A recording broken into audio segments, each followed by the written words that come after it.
Welcome to Pink Radio with Prestige.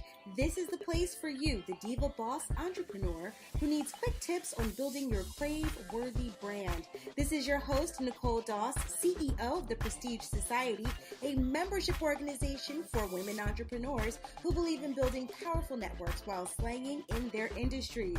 So I want you to go ahead and grab your favorite cup of coffee and get your favorite tips right here with Prestige. Hey. Hello, everyone, and welcome to Pink Radio with Prestige. This is your girl, Nicole Doss, the CEO and founder of the Prestige Society. In case this is your first time listening, the Prestige Society is a membership organization for girl bosses, and we created Pink Radio so that you have a place to come to where you can get quick tips on how to build your business. So today we're going to talk about how you can begin to get to a crave-worthy brand. So here's the deal. About 2 years ago, I wrote the book Rock Your Life. And when I wrote Rock Your Life, I first created it as a workshop because I felt that in the new year, it was January when we first kicked it off, but I felt that women needed to understand how they no longer needed to look at any other person on their social media feed, in their personal lives, even colleagues, and be envious of them. I wanted them to know that if there was anything specific in their life that they wanted to gain in life, they absolutely had the opportunity to do so. As I began creating the workshop and when I began to roll the workshop out, one of the things that I understood was that there's a lot of mess that we carry in our minds. There's a lot of baggage that we carry on our backs, a lot of pain we carry in our hearts and in our souls. And because of that, we fail to truly believe that we have the capability to live a crave-worthy life. That mindset, that unwavering faith, that 100% belief that you are building a life on purpose, that you have the ability to have anything in the world is your candy store. All you have to do is pick the things that you want. To truly believe that all you have to do is want it, believe it, perceive it, execute it, and watch it happen.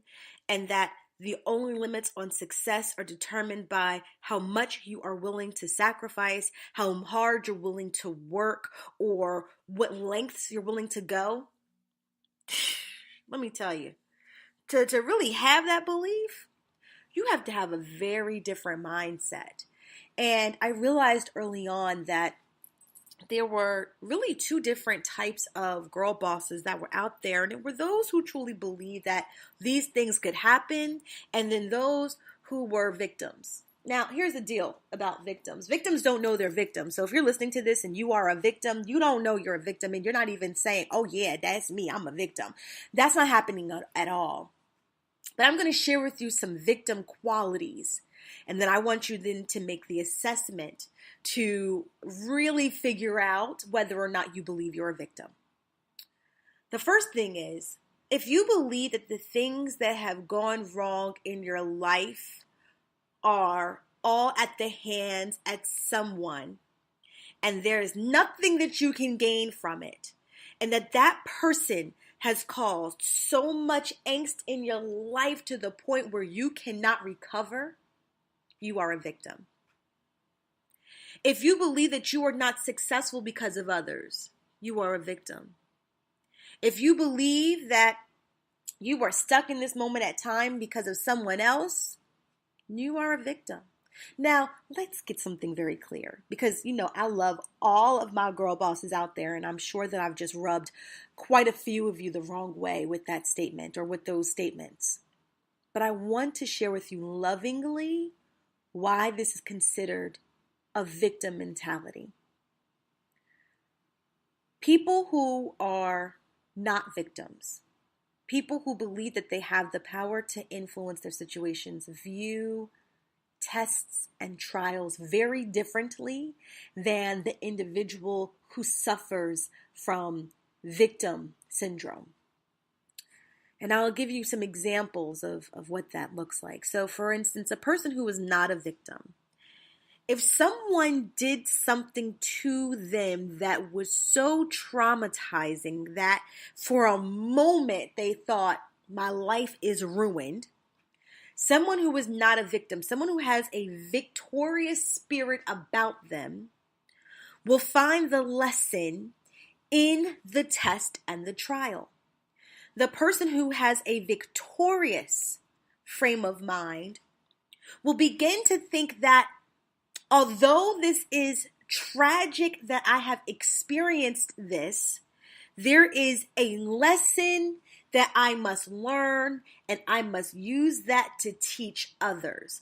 There is something about a victorious person that when they go through trials, when they're left with nothing else, they see it as God making a way for them to be able to move forward and strive in their greatness. See, the difference between a victorious person and the victim is that the victorious person, although they will spend time grieving, although they will go through the emotional roller coaster of grief and anger, plateauing, and then accepting, they eventually are able to become unstuck. The victim can't. Because something else goes wrong, the victim looks back at the person who caused the pain to say, see, you did this. You did this. The reality is, it happened. You have to remember that, see, God predestined and designed every single one of us. See, these things aren't happening without God's knowing. He's not clueless. And come on, let's just be honest, right? God is not clueless in all of this. He is very much aware of what it is that you are going to go through, good, bad, and the ugly.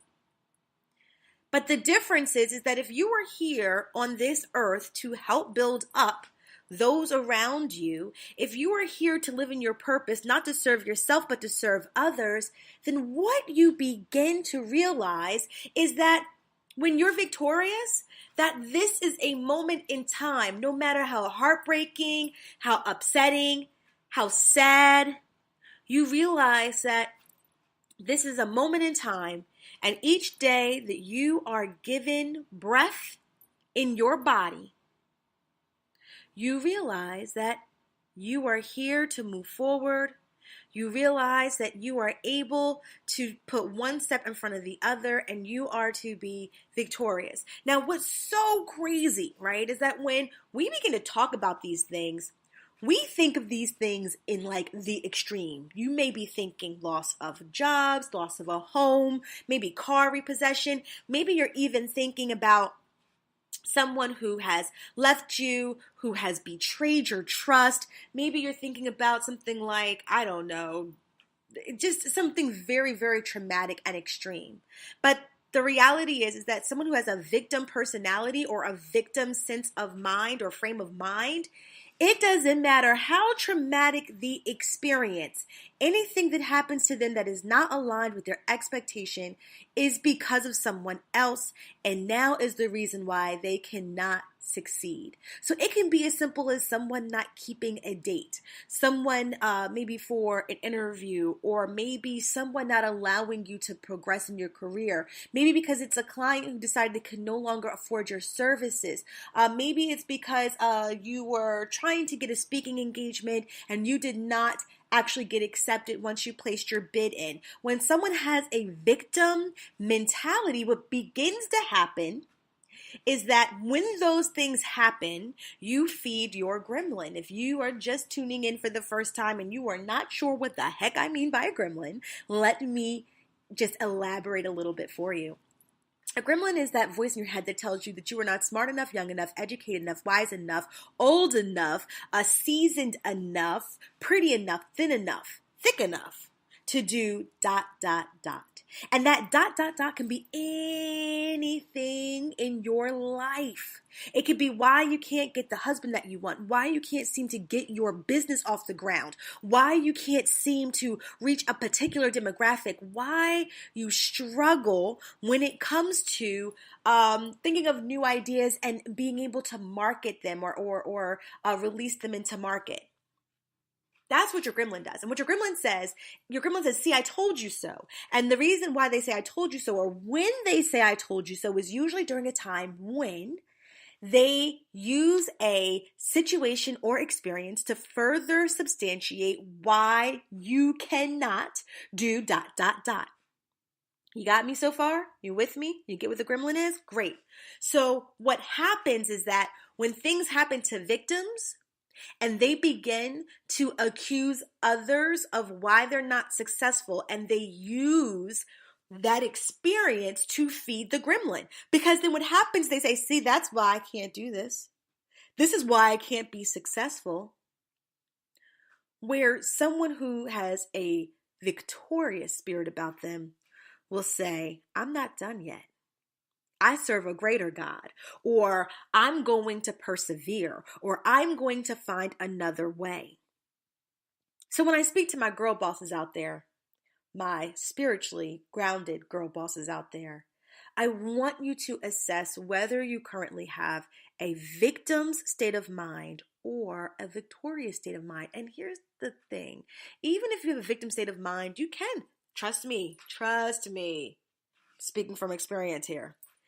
If you move from being victim to victorious, there can be a space where you begin to kind of straddle the fence, where you feel like you are overcoming things, but the minute something doesn't go your way, the minute something doesn't go the way you've planned for it to go, you very easily resort back to becoming a victim by blaming the other for what has happened. Now, there's a difference between blaming and getting stuck in blame than stating some facts and venting and moving on. Okay? So the reason why there's a difference is because when you are moving into a space where you are going from being a victim into victorious, the gremlin will once again use experiences to say, hey, see, I told you.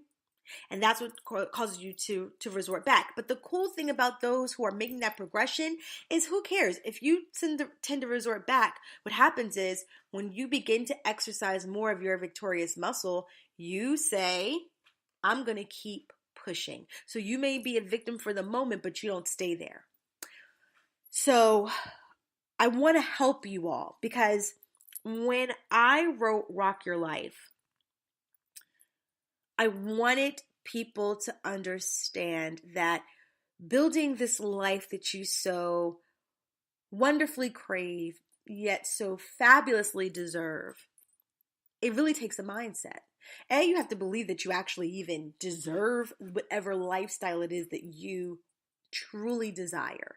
And a lot of us do not believe we deserve it. Now, there's some of us, and the more I meet millennials, the more I just love them even more, because they come, honey, already packaged, pre-packaged, and designed and ready to slay, honey. They are like ready to own everything. They are ready to own their greatness. They're ready to own their abundance. They're ready to own even the work. Although there is this misconception that millennials may be entitled beings, can't no one say they aren't hardworking. And is it truly entitlement, or is it truly understanding your worth? And when you think about that, there's a lot of us from the Generation X, the baby boomer era, where we feel apologetic in accepting our greatness and living a life of abundance. We feel like we have to feel the pain of misery in order to say, see, I've worked hard. And when you take those those ideologies, when you take that mindset and then you begin to build a business on that same mindset, you don't build a business on purpose. You really build a business as the same mentality you had as an employee, which is, I love to say, on the backs of slaves, where you do hard work that is never forgiving, never valued, and you just say, see, I've done all of this work and I have all of these scars. I'm great at what I do. That's not what building your purpose is about. Building your business on purpose is about. So I want you to think about this, right? We in Rock Your Life, we talk about how you create your crave-worthy life. And right now I want to talk specifically about how you create your crave-worthy business. And it has to start with yourself. It has to start with you. And the first thing I want you to do and understand is mindset is everything. And I want you to claim today that you have a mindset of a victor. You are a victorious entrepreneur. You are a victorious girl boss. That victory means that even through tests and trials, even through the lowest point of your business, you truly believe that the bigger picture for you is a life of abundance. And that although you may be experiencing that at that time, that you will come out of it. You're not in quicksand. That is really what I want you guys to own, as well as understanding that when you live a life or build a business on purpose, that you are in service of others. What you give, you will get back. So I want you to clear your mindset. I want you to truly take on this mindset of being victorious. I want you to take on this mindset of understanding that you are on this earth to live your life and build your business on purpose, and that you are here to live a life of abundance. If you do not believe that right now, I want you to say it to yourself over and over and over again. I am on this earth to build a business on purpose.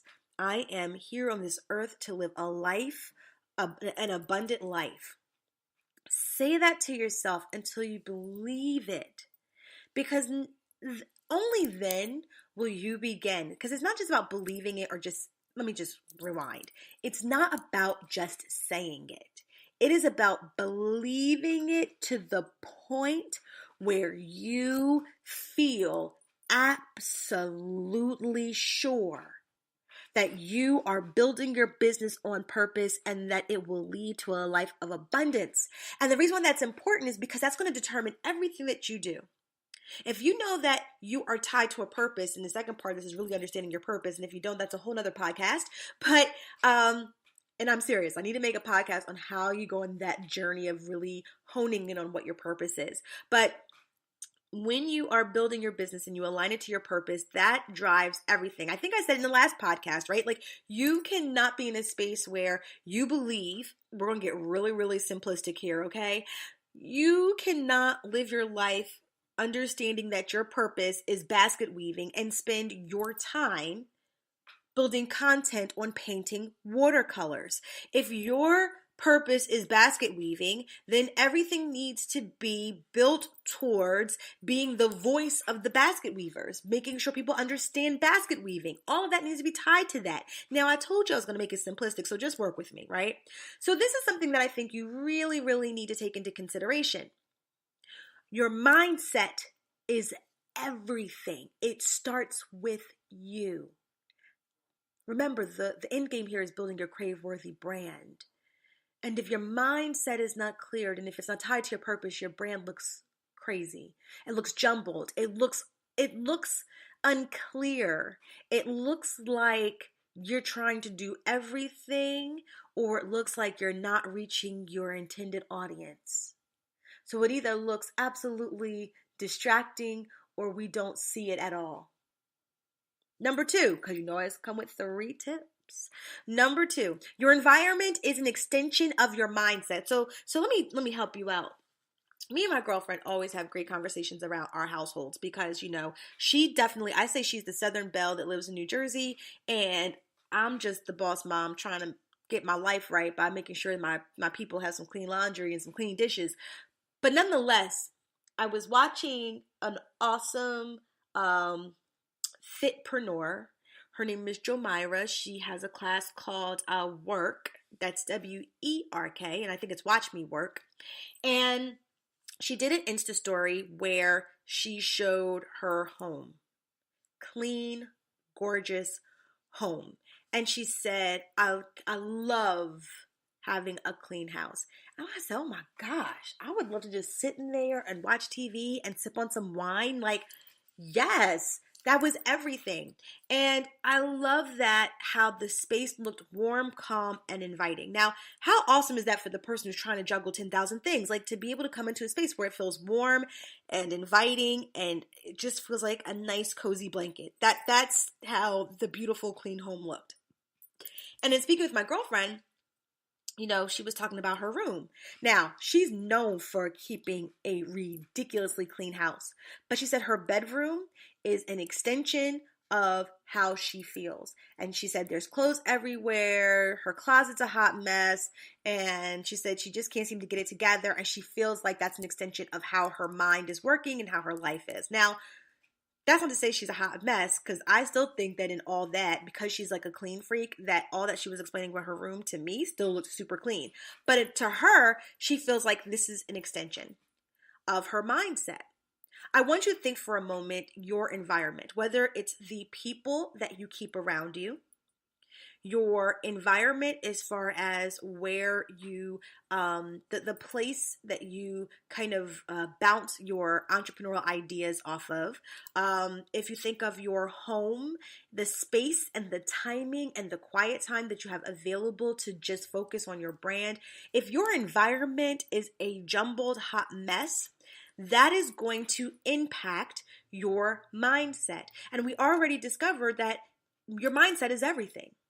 So if you need to have a mindset that is positive, that is victorious, that feels positive, you need to have an environment that reflects the same. When I get this call, I'm about to do some cleaning. The last thing that I want to share is that clarity is everything. Focus and clarity is a must. We're talking about how you can create a crave-worthy brand. But most of us can't even define what a crave-worthy brand for our business even looks like. And I'm not saying that sitting on high and looking down low. I'm saying this because I understand. In 2018, I was trying to figure out in January what I really wanted for the business. In February, we decided to kick off these masterminds. And we had 3 masterminds. We had a brand awareness, we had vision and growth, and we had dream big. Well, the cool thing was, when we were doing these masterminds, for the vision and growth, we had to get crystal clear on what we wanted to accomplish in 2018. And then for Dream Big, we had to really focus on what we wanted really within the next 5 years for our companies. And so for Dream Big, we had a dream board, and for the vision and growth, we had a vision and strategy board.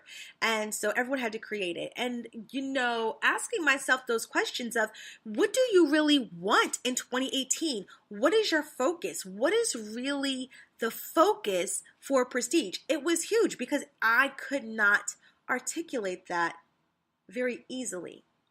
It took some time. It took some meditation, some visualization, some prayer in order for me to be able to really understand clearly what it is I wanted to accomplish. My aha moment was that I was doing some things with my business that were not aligned with those visions, nor the dream. And so I wanted to remove those things, although they were lucrative. I had to remove them immediately because it really did rob me of the time necessary to focus on the things that were aligned with my dreams and my vision. We are so caught up in everyday tactical activities that will generate revenue and income for our businesses that we lose our way. We forget the purpose of our business. We forget how to align our activities to our purpose. And we just get on a hamster wheel and we just do work. Isn't the whole point of becoming an entrepreneur is to finally do something where we feel like we are adding value and operating in our purpose? If we truly just wanted to do work, if we truly just wanted to get on the hamster wheel and just do a list of activities throughout the day, shouldn't we have just, I don't know, stayed working for someone else? I mean, at least with that, you get guaranteed pay. At least with that, you get some paid benefits. At least with that, you get paid vacation. But shouldn't we have just stayed employees for someone else? And of course, when you put it that way, you go, well, heck no. Like, I did start my business. So get back to your purpose, but understand what it is and spend some time asking yourself these questions. And if after you ask your question the first time, you don't have the answer, guess what? It's because for some of us, that was supposed to be part of the journey all along, which means it's not just going to come to you overnight. Literally for a decade, I have more than a decade, I've been asking myself, what is my purpose? The very first time I asked myself this, I was laid off from a company where I was my job. I was my job title, and I was stuck in a space where I just had to figure out who I was. Because without the job and without the title, I truly felt like I was no one. That's scary. Thank God I went through it in my 20s. Some people go through it in their 40s and 50s and 60s. But in my 20s, I had to figure that out. And I remember driving home. At the time I lived in this apartment complex, and I remember driving around the bend and slowly making my way to my apartment and talking to my girlfriend. And I said, what's my purpose? How do I know what my purpose is?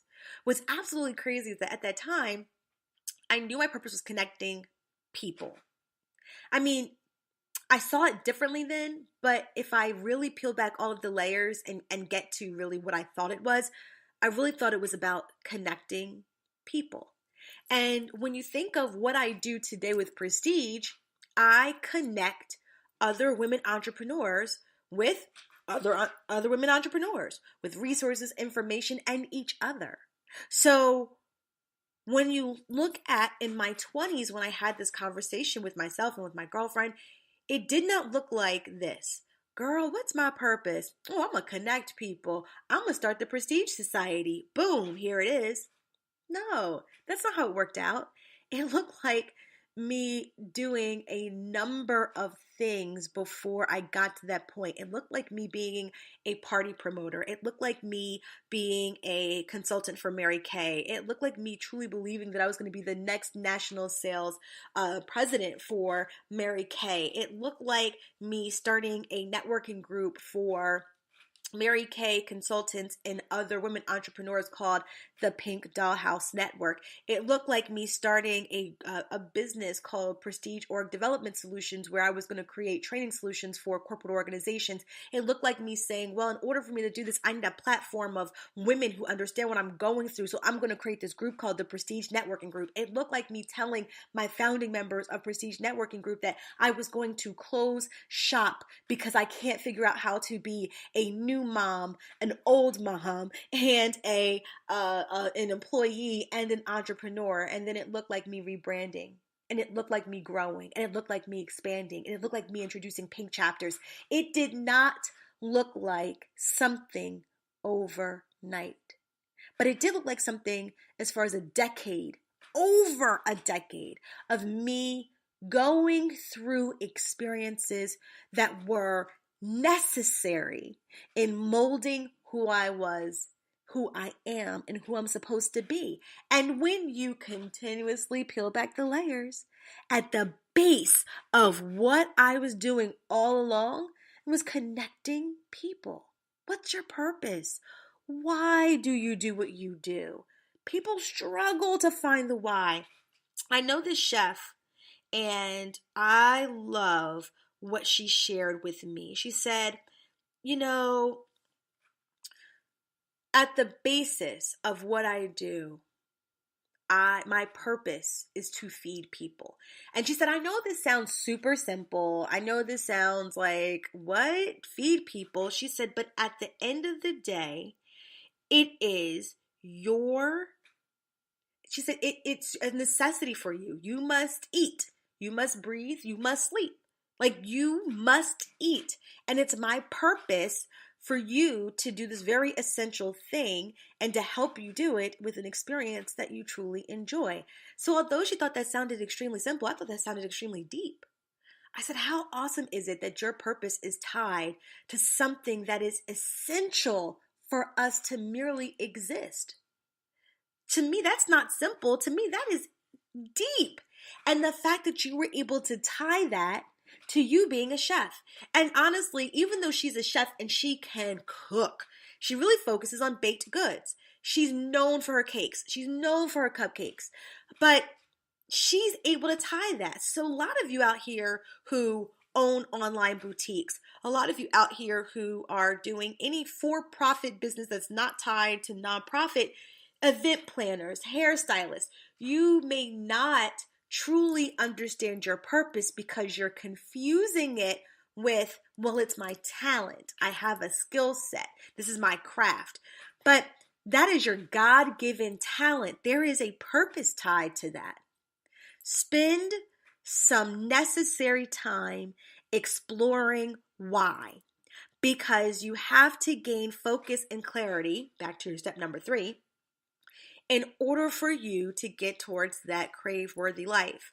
So although I'm going to do a shameless plug, definitely get the book, Rock Your Life. You can find it on Amazon. You can buy it on my website at www.theprestige.society.com. But the reason why I say, really look into the book, and I think about, I'm actually going to probably bring back some Rock Your Life Academy mastermind classes, because there's some work we have to do within before we can begin really shining with our marketing and marketing out to the masses. There's some real work we need to do as far as truly understanding why we are in business. Simon Sinek says it's called the Golden Circle of Why. And he said it's absolutely important for you to say why you do it, how you do it, and what you do. But what we tend to always explain to the masses is what we do and how we do it. And that's it. And he said, and when you only communicate what you do and how you do it, you create a space where people say, I don't need it, I don't want it, and I don't trust it. And when you become one of a million, when you become one of so many, when you are in the middle of the noise, because there's so many people like you, not exactly the same, because we have our own unique selves, but when there's so many people like you and you are not able to communicate your why, to share with people why they should pick you lose out. And 9 times out of 10, you have started off with what the business is going to be and how you're going to execute to actually do operations or operate the business, but you haven't spent any time with your why. And some people believe it's because it's fluff. Some people believe it's because it's a waste of time. But the reality is it starts with your why. Your why drives your purpose. Your why drives your mission. Your why drives how you operate. Your why drives everything you decide to do. So remember, what you're going to focus on is you are going to do, number 1, understanding that your mindset is everything. Then I want you to go ahead and focus on your environment and understanding that your environment is an extension of you.